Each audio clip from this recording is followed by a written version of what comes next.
I have 5 poems to share. They do include content about mental health, grief, murder, death, suicide, and guns. If those are topics that hit way too close to home for you personally, please take care of yourselves as needed. Leave at any time and come back anytime. You are not obligated to stay seated in your seat just because I'm like, here's the content warning, now stay. Don't do that. Please take care of yourselves. If you're more so like uncomfortable because like, this is news to me, this is unfamiliar to me, I encourage you to sit in that, to lean into that. We're all learning together. I have recognized how there have been instances of exile in my life when it comes to grief, whether it be due to me grieving or loved ones grieving. So this first poem is called How to Learn the Wrong Way to Grieve. Accompany your grandma Reese, your aunt, your uncle, and your siblings to your Pa Rich's plot. Arrange the fake red flowers in a vase with the knowledge of how your grandmother will want to exchange them seasonally for brand new pink plastic flowers. While on your knees, about to pray for Pa Rich's release, don't argue with your grandmother as she forces you up by your elbow and drags you to her car. Let her shout, "Stop that! It won't bring him back." Let her finish her arrangements. Let Uncle Ricky and Aunt Karen continue to say nothing. Let all 3 of your siblings continue to say nothing. Let yourself dust the dirt from your knees. Learn to never do that again as you visit Pa Rich's grave every year. Don't let her know you already know he's not coming back. Don't let her know that all you wanted was to cry it out. Don't let her know that you wished everyone would cry with you. When you bring this to her attention, when you're old enough and brave enough to do so, and she widens her stare at you to say, "Oh, I don't even remember that." Keep your tears in.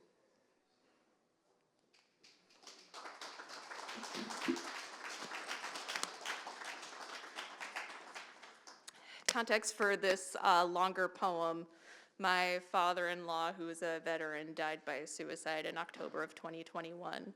And I live in the state of Maine, so some folks may or may not know, in October 2023, a veteran decided to murder people at a bowling alley, and then he decided to take his own life. And this poem is wrestling with, again, with grief and the complications of that when it comes to these similar but also very vastly different deaths present. October 2021. A veteran cannot place his pain outside of himself. He uses a gun to make the pain stop. It doesn't work. His sons still wrestle with his pain. October 2023.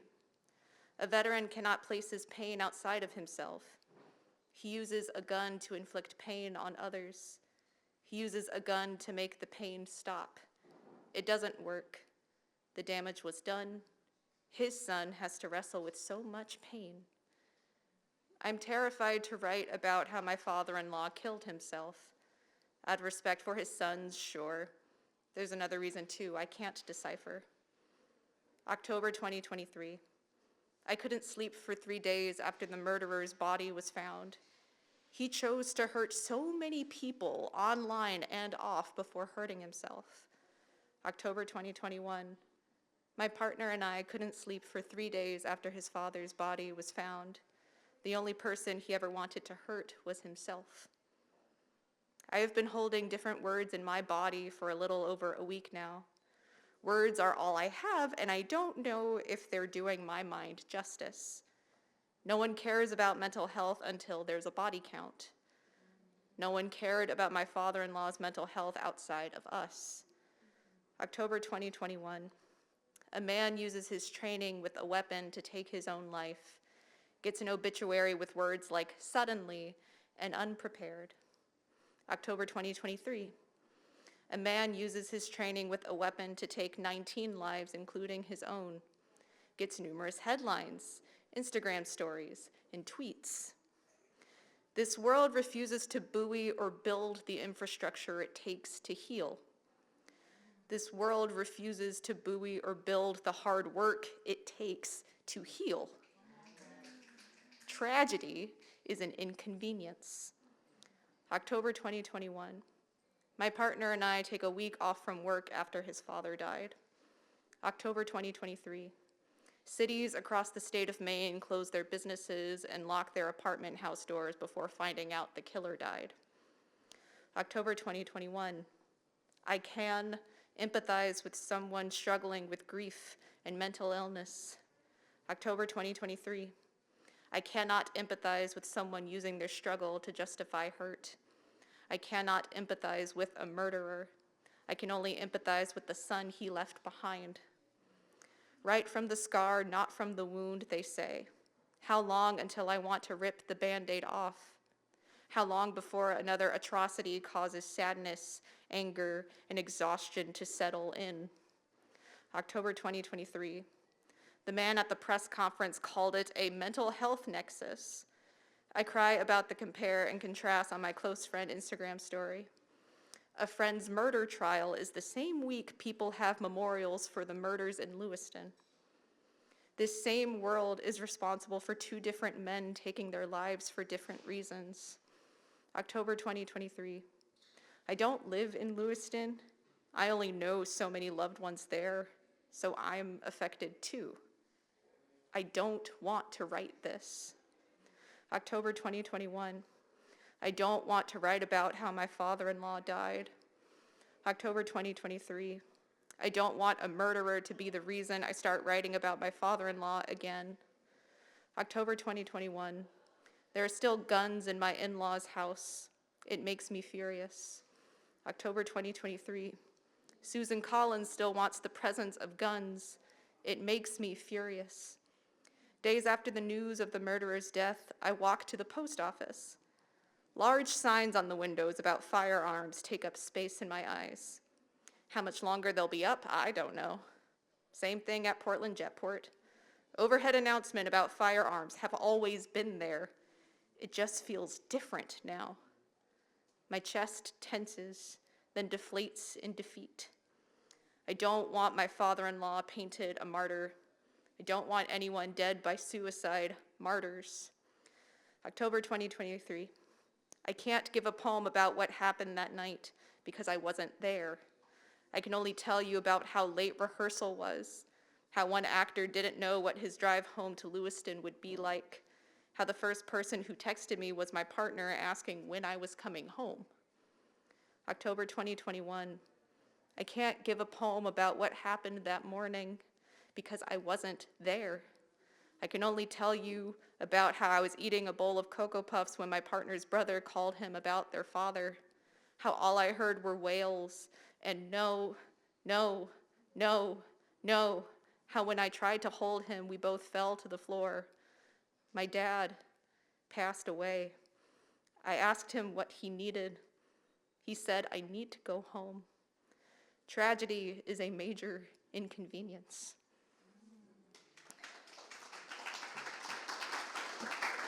Thank you.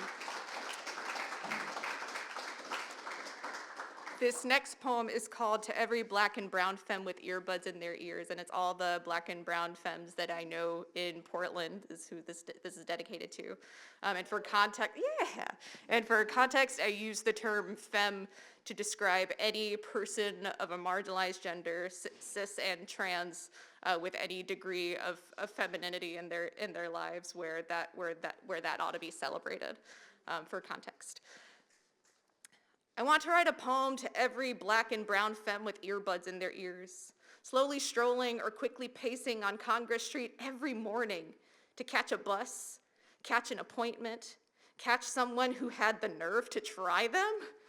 I want to write a poem to every black and brown femme with earbuds in their ears, hands in pockets for warmth, only making eye contact with fellow black and brown people before their separate turns at their respective intersections. I want to write a poem to every black and brown femme with earbuds in their ears, listening to songs or podcasts they feel they can't play at home or work, or they do play them both places and need repetition in their steps downtown. I want to write a poem to every black and brown femme with earbuds in their ears, turning the volume up to block out the pro-lifers, the catcallers, the dead namers, the misgenderers, the well-meaning white strifers. I want to write a poem to every black and brown femme with earbuds in their ears, because all day in our shoes is a struggle for us. All day trying to stay alive is a struggle for us. And we still wake up to walk up and down or run up and run down Congress Street anyway. Thank you.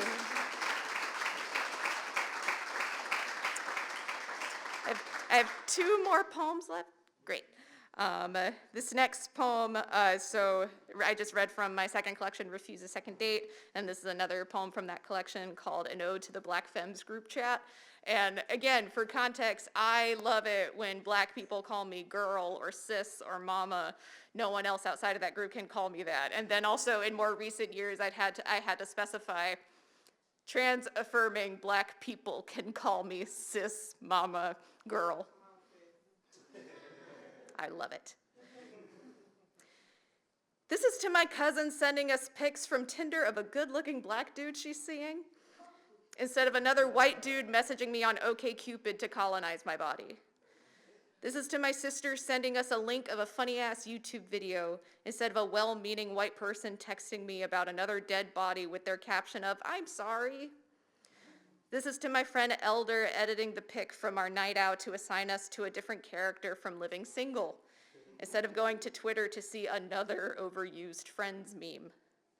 To the congratulations for plans after graduation. To the I'll reach out to her for you for job searches. To the you got this girl each time we feel like it's all too much. This is to the circle of virtual feedback to novel drafts and poems that are more intentional than any English class workshop I can think of. You heard me. This is to the open space to rant about white dudes' facial hair, white dudes' skinny lips, white dudes in general. This is to talking about the people who don't respond often to the group chat, knowing damn well they can read everything we're writing about them. This is to the digital space I'd choose over Black Twitter any day. You heard me. Thank you for making me smile each time I open my phone. Thank you for making the one thing I make sure my notifications are on for.